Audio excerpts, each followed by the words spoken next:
Hello everyone! In today's video, I'm going to show you how to become an Amazon product tester.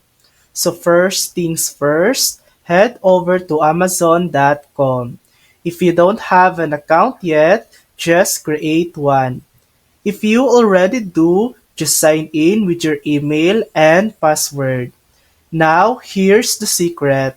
Amazon looks at your reviewer profile. That means the more detailed, honest, and helpful your reviews are, the better your chances. So, don't just leave a one-liner like good product.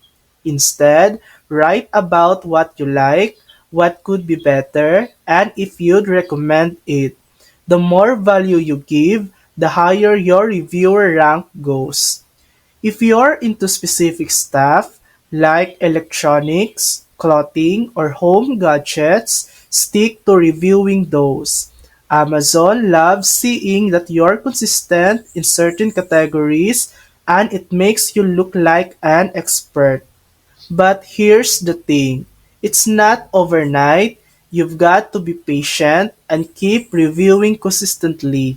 Over time, you'll build credibility, and that's when the good stuff happens. One of the biggest goals, the Amazon Vine program. If you get invited, Amazon will literally send you free products to review. Free products straight to your doorstep. That's how most serious testers get started. So, keep writing genuine reviews, stay active, and before you know it, you could be testing products, building your rank, and even getting into exclusive programs like Vine. And that's it.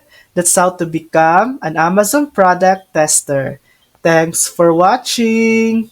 If this video helped you, please like and subscribe for more helpful tutorials.